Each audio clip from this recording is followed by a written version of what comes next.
This is Triaging Time, and I'm your host, Dan Luna. On today's show, we have Tania Beaudoin. Tania Beaudoin is a licensed clinical social worker with over 9 years of direct practice with diverse adult, youth, and family populations. Her key proficiencies include psychotherapy, crisis intervention, clinical supervision, community outreach, discharge planning, program development, case management, treatment planning, assessment, and triage, along with safety planning. Tania is knowledgeable about and professionally connected with San Diego resources. She has management experience, and she is qualified to provide supervision for associate social workers and interns. Her passion is psychotherapy and education, especially in the areas of mood disorders, relationships, and life transitions. Tania has her Bachelor's of Arts in Social Welfare and Political Science from University of California, Berkeley, Master's of Public Policy from UCLA, Master's of Social Work from SDSU, and additional certifications and training in military family violence, military culture and challenges, and couples and family relationships. Tania is also married to a service member, and she has 2 wonderful boys. Tania, welcome to the show. Thank you for having me. I am thrilled to be here and to get started. Well, I'm really excited for a conversation. And to stay true to the show, we kick it off with a big question of life, leadership, volatility, and trauma. If you only had a few moments with us today, all your years of experience, what advice would you share with us? So I was thinking about those words, and I was thinking about how do they connect? And one of the things that came to me is that that is the summary of life, of human experience, right? If you are going to live a life, you are going to encounter those things. We often don't get to choose the traumas that come into our life. Those are often external. We also sometimes don't have a choice about the volatility in our home environment, our work environment, and our community. We all have opportunities for leadership, though. And I think one of the things that you talk often about is just what is our resiliency when it comes to that. So I say that this is life experience because I want people to know that that is the norm, right? Mm-hmm. There's nothing wrong with any of those pieces, and we are going to face those challenges. I think the challenge is to figure out how do we move through that and get to the other side of it. So do you have any secrets? What's the hack? Is there a hack? Is there a cheat code? Is there anything easy that you have? I mean, I wish there was an easy pill we could just all take and be done. It's easy, right? One of the areas that I work in is I've found my niche in people coming into adulthood in life transitions. And so 18 to mid 30s, where people are showing up into these big moments of their life, right? I just started a career, I just graduated college, I just got married, or I'm starting a family. And I think, we all get shocked of oh my God, is this adulthood? Is this what life is going to be? And I think one of the first things I try to do with people is just normalize that, okay, you're going to be okay. Mm-hmm. Let's figure out kind of what do you need most. And I think the most important thing is to just start getting curious about what you're feeling in those moments, right? That's the life hack is, what is that feeling? What are you experiencing? What are you thinking? What are you struggling with? And sitting with that for a little bit. And that's how we figure out, then we go to stage 2 and we do the problem solving and the hacking of how do we get through that, right? But it has to start with kind of the pause of what's there, what's going on for you, what is this moment in your life for you? There's so much that I would like to dive into with you. So having seen some of these episodes already, what is there anything that's sitting with you that you're just like, hey, when I come on the show with Dan, this is what I think I should talk about? Is there anything that's sitting there for you? I mean, I think everyone you've talked to has had brilliant nuggets of kind of how to life hack this, right? Because there are so many ways to come at this, right?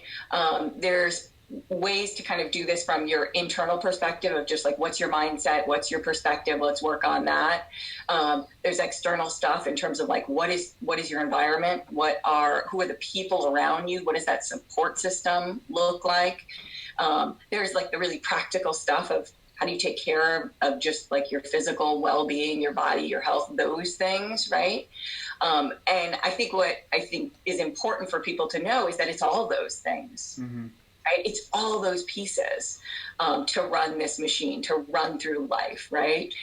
We don't just get like one doctor in life and like that's it, you'll be good, right? You see a doctor and they take your temperature, they check your blood, right? You can go see a nutritionist, talk about that sort of thing. You can talk about exercise, you can get a trainer. There's sleep, like there's so many components to our life, and I think this is why there is no simple life hack. We have to take bites out of all these things, but it doesn't need to be complicated or scary or big. It can really be these really small steps that will add up to kind of your well-being. So it almost seems like it can become something that's overwhelming. Absolutely. So what have you noticed, like maybe a good starting point for those small steps? Gosh, I always tell people, let's start with the low-hanging fruit, which is sleep, diet, and exercise. Because those are things most of us know a little bit about, right? Most of us know, like, yeah, I got to get good sleep and like, I got to eat like some decent stuff. I notice a difference when I, have a day of eating, burgers and chips. I feel different the next day. I know I feel good when I go on a walk or do a little bit of exercise. So that's the low-hanging fruit. That's the gas in the tank. We have to do that bare minimum before we start talking about, how fancy the car is and if you've got a leather interior and all those other things, right? So if we can make small changes in just those little things, hey, try and get just a little bit more sleep or quality sleep. Make sure you're putting good fuel in your body. Not every day. This doesn't need to be perfect. It doesn't need to be like a, kale and quinoa diet. But make sure you're putting something in your tank and move your body. Simple, right? If we can do those little things, then we can get to those higher level things like meditation, journaling, finding a support network, things like that. Those are harder asks though for people. It is much harder to do that stuff than this stuff that, I can kind of make a few changes in my life and I can do that on my own as kind of starting points for me. I love it. Ooh, go ahead. I was gonna ask you a little bit. I wanted to talk a little bit about like that self-care stuff. And, because I think those things bridge into self-care. I wanted to get your feedback first on what you think of the term self-care, what your thoughts are.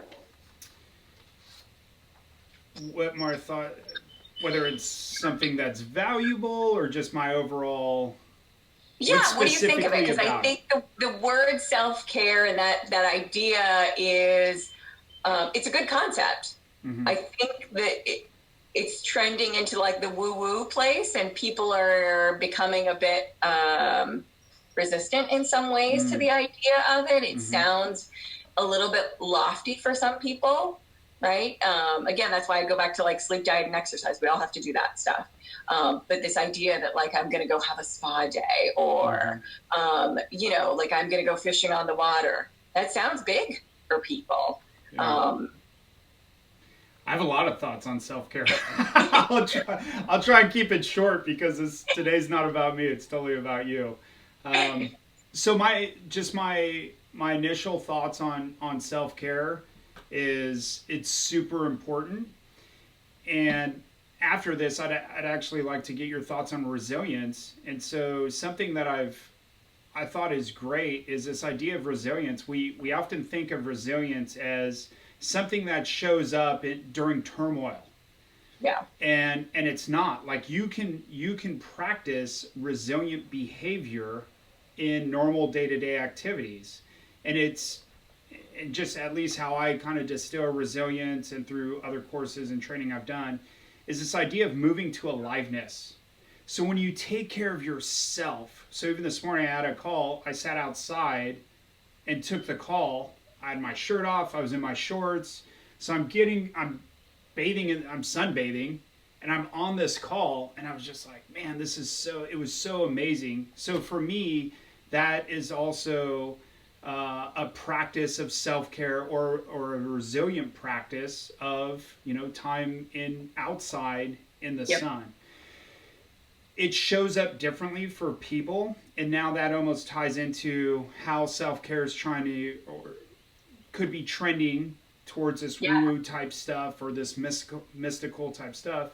What I like to do is when I work with clients, and it sounds like you do the same thing, is meet them where they're at. Yep. So if the woo-woo meets them, i.e. meditation or breath work, like, hey, science, if you do this box breathing, and if you look at sympathetic and parasympathetic nervous systems, so you can dive down to the science if that meets them where they're at. And for some people, that's just like, hey, science says that, 15 minutes of breath work, or if you're in an environment that has a lot of activity going on, so a lot of stimulus, even if you just move outside of that environment for 15 minutes, like, hey, you settle back down. So it's really, the way I look at it is I can dive into the woo-woo, like I appreciate that, or I can sit there and look at maybe something more normalized if that connects with that individual. Yeah. What's your thoughts? No, I love that. I love that. Going back to what you said about we can do resiliency training, right? And again, this goes back to that curiosity piece, right? That's how you build resiliency, is knowing that stuff about yourself. I think when things happen, so often we just kind of write them off as like that moment, right? Like I have a fight with my partner, or, I'm having trouble at work, and we're just, we find the reason for that specific incident, and then we're like, okay, that's done, move on. And I think this is where we can really dig and go, okay, well, what's that about? What's the larger context about that? Why did that bother me so much? When we start cracking that stuff, when we start figuring out what those patterns are, that's when we start knowing ourselves and we build that resiliency, right? We figure out and we make the connection of like, oh, here's why what that person said really upset me. It reminds me of this other time, or, that touches that nerve, that insecurity that I have. And if I know that about myself, then I can kind of work forward and be prepared for those other moments when that comes up. And I will have better kind of training for that. It almost seems like we're moving down this idea of triggers. Yeah.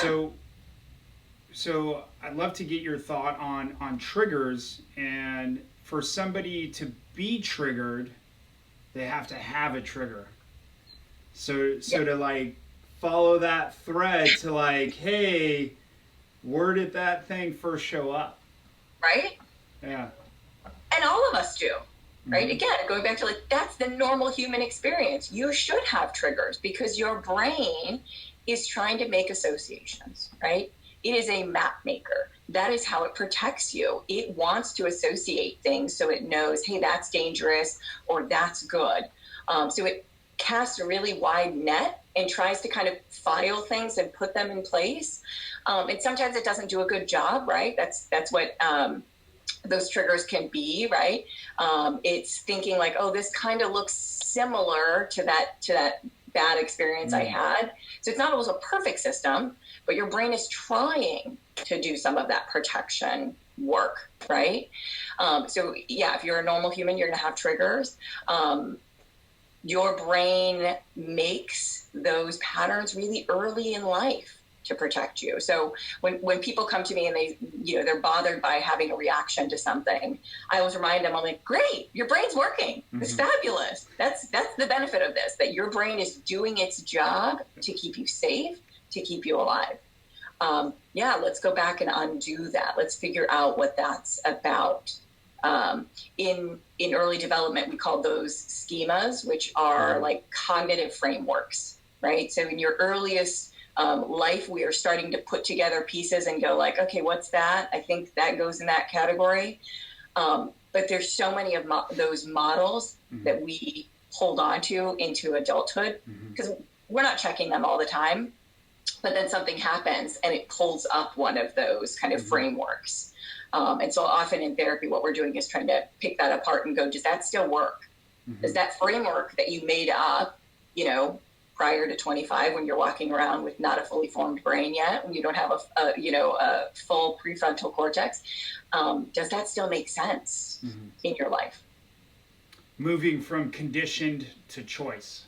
Yes, absolutely, right? So we got to go back and undo that and go like, oh no, that doesn't fit my world anymore, or I know more information about that now.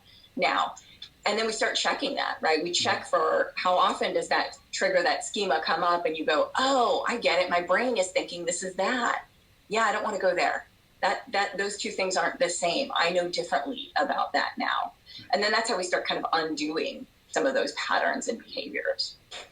And that almost goes back to that self-care component of that recognition of your own internal patterns and how they've been. So moving something from the subconscious to the conscious level, and then working with them for those choices moving forward. Yeah. Well, I think what comes up is the idea of like, what do you need? Right? And like, that's what self-care is all about, is like, what do you need in this moment? That's not a question we stop and ask ourselves much. And again, in that early adulthood phase of life, we're running through the script of like, for most people, right? Go to school, get a job, start a family. You're doing the checklist of things you need to do. We don't stop along the way and go, what do you need in this moment?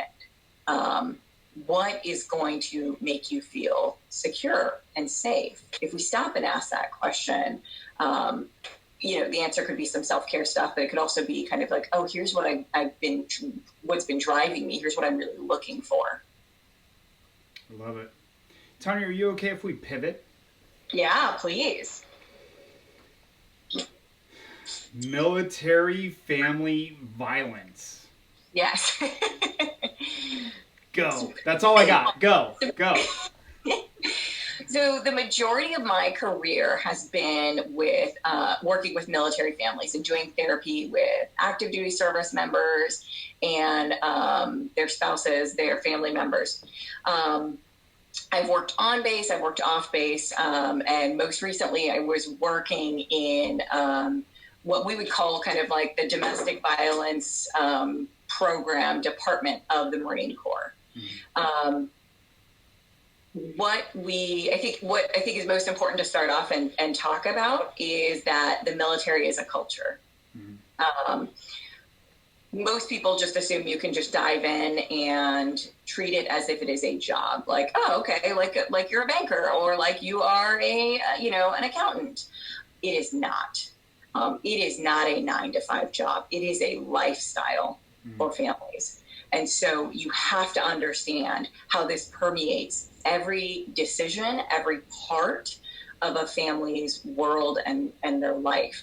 And within that, there's subcultures, right? When I'm working with different branches, you see very distinct characteristics, behaviors, expectations within each of those branches, within the divide between, enlisted and officer. There is a really different way of seeing things, right? Going back to kind of like patterns and schemas, things like that. And so that stuff is important to know. What we know about military families, law enforcement families, is that they're under an incredible amount of stress at almost all times, right? That is not reserved just for deployment, for when someone is in a combat zone, when they're in, training, something like that. It is all the time, the amount of pressure that we put on these families. It's a risk factor for violence. How could it not be, right? We put people in those stressful situations, and we can see how those things contribute to that. So somebody in as I just call it, a volatile environment, so firefighter, law enforcement, military, somebody in and around death or trauma, hospital worker. So somebody that's in that environment, they go home and now they have this orbit that's always around them. So literally they carry that with them back home. So they carry that stress, those emotions that maybe that they hid during the day at work, or they just bottled up, if you will. I love the figurative language. And then they take it home with them. What's some advice, or just like, where do you even start with that? Oh man. I talk to people about this all the time, because that divide is really important. Your work life and your home life. For most of us, that's it, right? The things that usually work in that environment for law enforcement, for military, are the exact things that don't work in your home life, right? They're at conflict, right? Often it's go to work, don't talk about how you feel. There are no emotions allowed here. We are not having that discussion at work. That makes sense, right? There is a power structure in those environments, right? Follow the chain of command, right? You stay in line. That is not how a home life works, right? And so those things that you practice 9-10 hours a day, that you're really good at, that you have figured out, if you've had a long career and you've figured out, oh, these are important things that I gotta work within those confines when I go to work, are often the things that become really big conflict when you go home, right? So being quiet and not talking about how you feel does not work for family life, right? Trying to just parent from a power structure, we've learned, does not work very well in the long term, right? And so, how do you ask people like at 5 o'clock to just like, ding, turn that off and transition?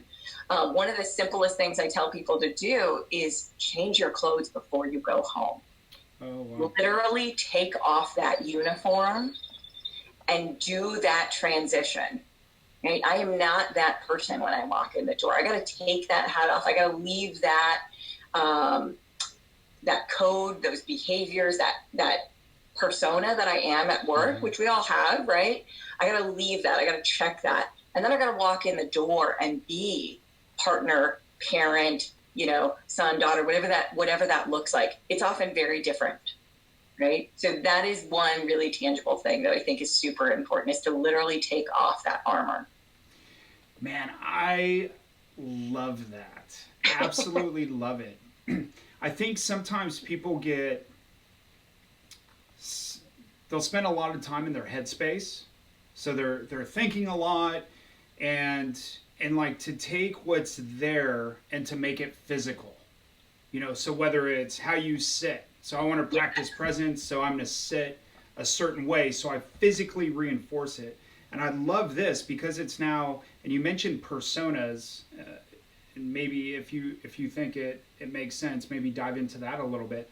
But we have these primary personas that we work for hours. So hey, I'm this, and I love the shedding of that armor, that protection, and now setting that down to help that shift, that persona shift, as you step in, or and maybe reinforced with a mantra, or something else as I walk in, and I put on those secondary persona, which might be husband or father or whatever those other personas are, to step into that role. Wow, that's great. I love that.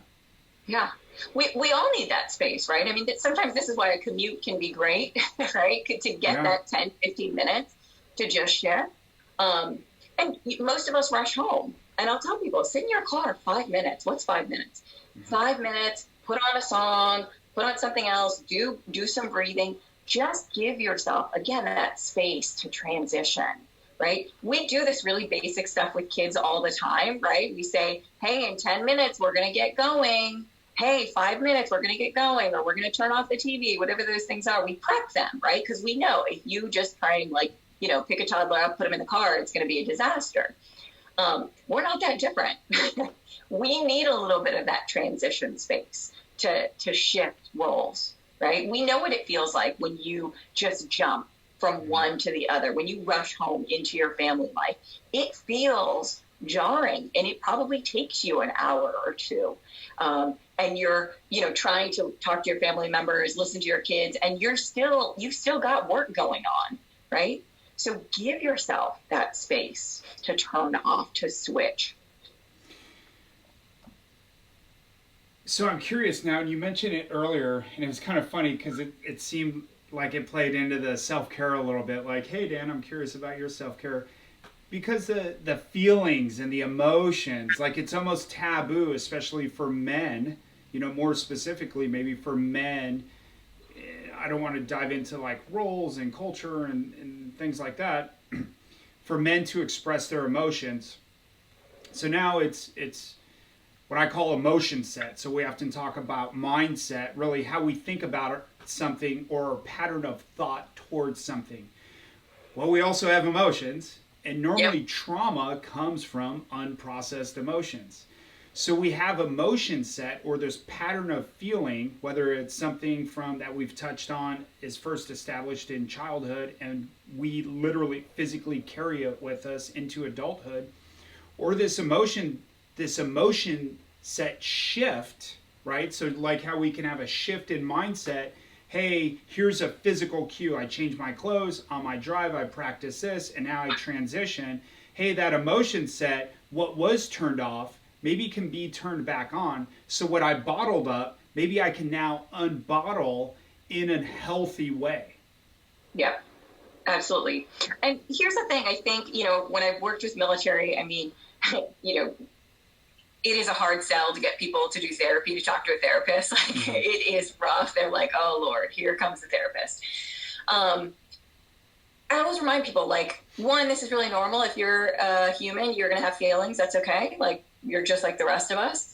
And the other part of this is that, like, this doesn't mean that you have to be this gushy, mushy person and, like, spill your soul on the kitchen table. It doesn't have to look that way, right? But that's what we assume, right? We have this kind of black and white where it's like, I'm going to be hard and emotionless and I'm going to keep it in the bottle, or like, then I'm going to be just this flowery person who cries all the time. And it's not that, right? There's somewhere in the middle. So for people, particularly military law enforcement, who have a hard time imagining, like, okay, wait, how am I going to start talking about this stuff to anyone? I always tell people, like, again, really small steps. This can just be you walking in the door and saying, hey, I'm off today. I'm overloaded today. Something that me and my husband started a long time ago is we will say, I'm stretched out, which is like a culmination of I'm stressed. I'm like physically, like, tired. I'm feeling like burned. And that's all we have to say sometimes is like, I'm stretched out. And if he walks in the door and says that to me, we don't have to have a larger conversation in that moment. That's the cue. And I'm like, got it. Go hang out on the couch for a bit. Like, I'm doing bedtime with the kids tonight. Like, lay low. That's enough sometimes, just to give those little cues. Again, I'm not going to sit here and be like, let me look into your soul. Tell me everything that happened today. How did that make you feel? I'm like not turning into a therapist every moment with my partner. But again, just those little cue words can be really helpful. I'll tell couples all the time, come up with some word, and usually it's like a funny word that is the signal that gets you to be like, oh, okay, hold on. We gotta like take a time out. There's something more here. And in this moment, we don't need to dive into it. We will later, but it's just that clue into here's what my headspace is like. Because like you said, most of us are spinning in here throughout the day. So what I heard was communication, trust, and teamwork.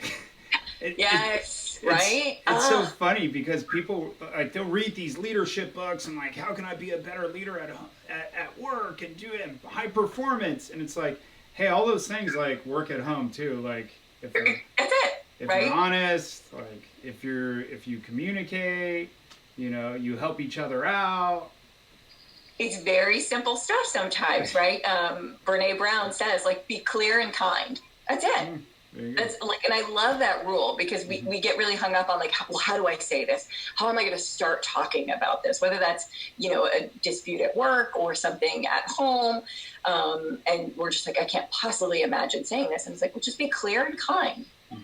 That's it. If you stay in those parameters, you can have a really productive conversation about what's going on. So we've kind of been talking, so I use this term, above the line, below the line. So above the line, positive, so that could be a mood check-in. Hey, Tanya, are you above the line, below the line, where you at? Or certain things. So with everything, there's almost this polarity, this positive or this negative. Yeah. So now coming home, a positive way of sharing those emotions, and it sounds like, hey, it shows up differently. It's a great question for the viewers to ask themselves, hey, how can I show up? What does that look like? What's a healthy way of me opening this bottle, right? And sharing, right? Because we don't want to hold everything in, because now what happens on the inside shows up on the outside, so you'll have this explosive behavior. I guess the direction that I'm starting to go in now is numbing and coping. So the start of that specific to emotions.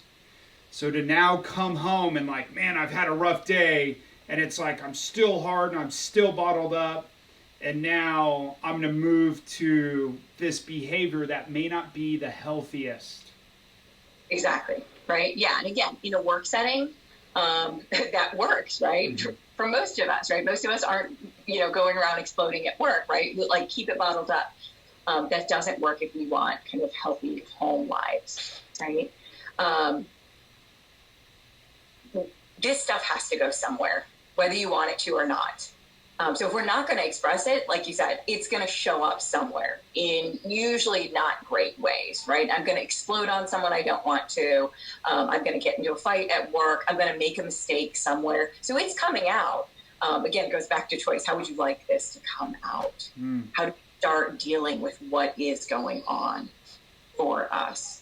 Again, this goes back to those models we make in childhood. What were you taught about how to handle this stuff, right? What were the examples in your world? What were you seeing? I always remind people that, like, we learn a lot of things. Like, you learn to eat when you're hungry, to, take a nap when you're tired, take a shower when you're dirty. No one along the way teaches you, like, what do you do when you're stressed out, when you're upset, when something is hard, right? So we just look around and go, like, well, what are these people doing? This is how we pass on some of these things, like violence, substance use, right? If that's how I see the people around me dealing with those traumas, with those hard things, I go, okay, I guess that's how we handle it. I guess that's what I'm supposed to do with those difficult things, right?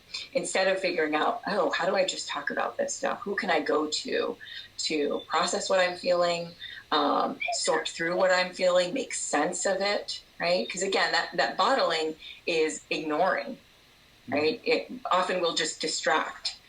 If we make sense of it, if we try to kind of sort through it, we can kind of move through it and not have that trigger again, not have that disruption again. What are some specific advice or tips or things that you've seen in the past that are just like, hey, if you're experiencing this, like, here's some takeaways that you can start implementing? So one of the things that I will do with people, because again, we don't realize this pushing away that we do, right? Like, we just, again, rush through life. Take your temperature every single day, right? Scale of 1 to 10, right? Like, this doesn't have to be good, bad, but on a scale of 1 to 10, what's your 10, right? Most of us know what our 10 days are, right? Like, you blow up at a coworker, you can't stand your kids, right? Like, what does 10 look like? I'm on the edge. What's an 8? What's a 6? What's a 3? Know what your range is. What usually happens when I tell people, like, start taking your temperature every day and come back and tell me, usually they'll be like, oh my God, I was at an 8 4 days in a row. once we start tracking that, we can see like, oh my God, this is hanging on more than I actually think it is, right? Or I'll sense that like, oh, it was a 5 and then it started climbing because then, add work stress and then the bill came and then, this thing happened with a friend. So we can see when we are hitting those really high temps. And then I always say like, okay, this is that self-care piece. This is that like, so what do you need, right? If you're hitting a 7, what do you need to take care of yourself today to get down to even just a 6, down to a 5? Right? We have to be the one to say, here's what I need. Here's the timeout that I need to take care of myself, or we will just run in the red all the time. And then, you've seen like we have the explosion, and then we just cycle through it again. What is some awareness? So we've been on the practitioner for a little bit. So now if I was still active and I was listening to this, I was like, oh, wow, so there's some stuff that I need to track. As I got home, what are some things that I could observe maybe with my partner or with my children? And it's funny, I'm kind of moving towards what my wife would call secondary PTSD. It's like secondhand smoking. Yep. Because you take that energy back home and you carry those things with you. So as you go home, what are some things that maybe you could help?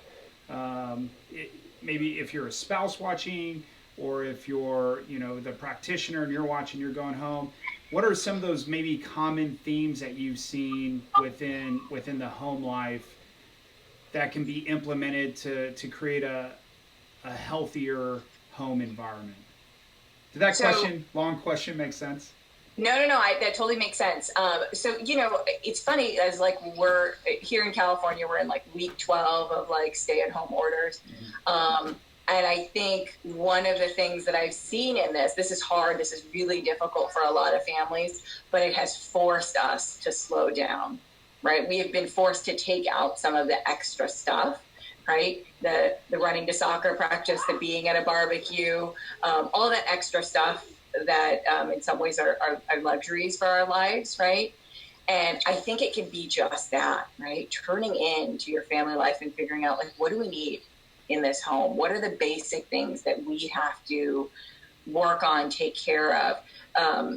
I've had a lot of interesting conversations with my clients over the last couple of weeks about what's most important to them and how this moment is making them maybe shift their priorities a little bit and rethink, maybe I don't want to work as much as I do.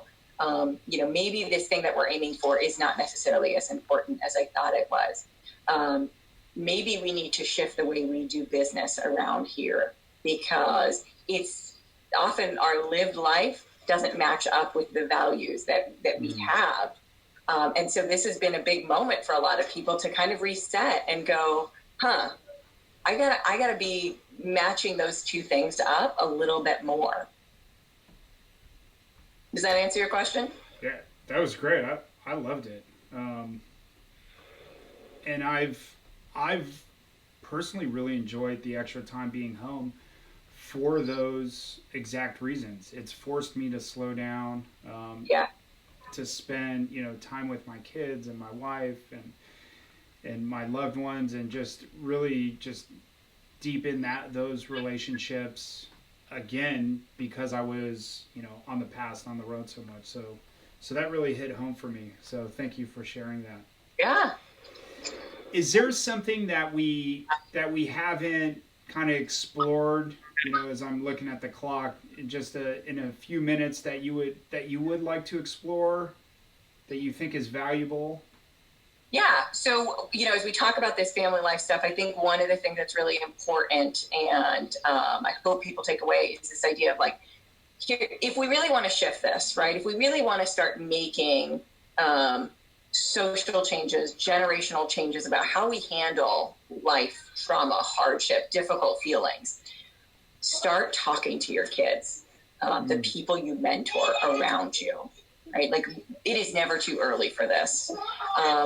Again, most of us come from family backgrounds where we never talked about feelings. That was just absolutely unheard of. Like, I don't know what kind of, ooey gooey stuff that is. Even now, my parents are still very confused about what I do, and are like, who talks for that long with you? And I'm seeing a shift, right? I work with young people and I see this shift that young people are very open to coming to therapy now and saying like, hey, this is hard. Can we talk about it? Mm-hmm. So again, the message is set this example for your kids. Be that model, right? Because you can be the one that changes that. When you come home and say, hey, I've had a really hard day. I'm really, upset about a fight I got into with my boss, right? Like we can use, appropriate language, developmentally appropriate language for our kids, depending on what their ages are. We can share that information with them so they know that this is the normal stuff of life, right? That we're going to have hard days, that we're going to have sad days, that we're going to feel angry. None of that is wrong. So have those conversations, share that with your kids so they can see, oh, that happens to adults too. Here's what that looks like. Here's how we handle that. Here's how we take care of ourselves in those moments. I love that. I guess what came to my mind was you can't share something you don't have. Right.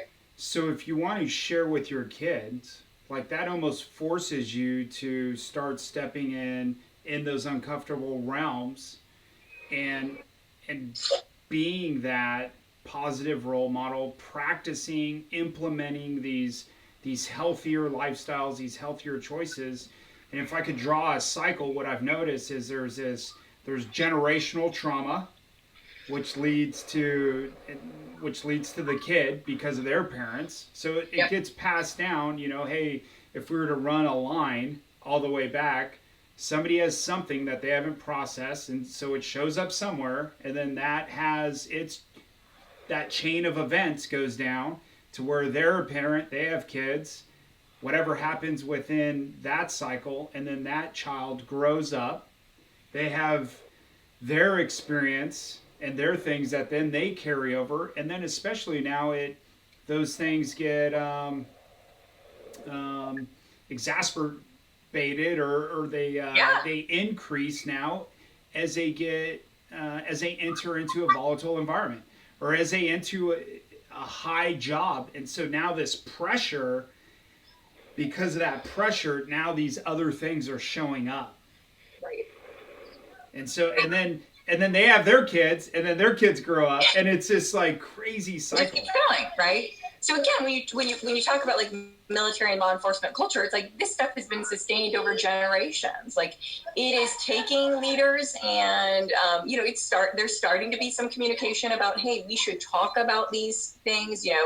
EQ is something that people are talking about in those worlds, but it's going to take time for that culture to shift. But again, in your home life, you can absolutely shift that. And it doesn't mean that you show up to your kids as a perfect example. You can blow up and then come back and say, hey, that was really scary. I'm sorry I did that. I was feeling really upset about this. This is what happened for me, right? So they can have a mental map of, oh, that's what that looks like, right? I don't have to do that. Here's the alternative. I love it. So today's conversation, we literally hit life, leadership, and I love the realm of leadership that we hit because we're really talking about leadership at home. Absolutely. I think so often all the conversations are leadership in the workplace, leadership and performance and results and like blah, blah, blah. Like, okay, what really matters? Like if we were to break it down, like, hey, it's like your family, like who you are at home. So that home leadership and volatility and trauma. So this was awesome. I'm looking at the clock and I'm seeing I'm trying to be punctual here. How about this? I'm gonna throw this in there. If you could give advice to your younger self, what advice would you give her? Gosh. So there's this phrase that I picked up from an author. Her name is Glennon Doyle. And she calls life brutal. And I always think, I love that word, right? Like life can be brutal, but it is also really beautiful. And I wish I knew that in my younger self. That like, this is life. There is no way to avoid those hard parts, right? That is the human experience again. So that's okay. Buckle up through those parts. they're gonna come. This isn't the last hard moment of your life. Mm-hmm. Guess what? The next part is probably going to be the really beautiful part. We need both of those, right? You don't know beauty unless you know like the hard stuff, right? Mm-hmm. So it's okay. You're going to be just fine. I love it. And we've almost gone full circle on the brutal to resilience. Yes. And like, hey, it's hard. So implement these practices of self-care to where you move to aliveness, or what makes you feel alive, makes you come alive. Yes. Closer to aliveness, because volatility and trauma move you away from aliveness. So it's this balancing and this duality. I love that. Thank you. Yeah. Yeah, I love it. I think of that all the time, right? Because again, life is all those things, right? Mm-hmm. And the more we can have that compassion for ourselves and that understanding, the more we can know ourselves, the easier it becomes. Because like you said, then we know when those hard moments come, what we need, what we're going through. We can have a different sense and perspective about it. Love it. Tania, do you have any final thoughts? Oh, man. For people struggling through this really difficult moment, I think all of your guests have acknowledged how hard this is.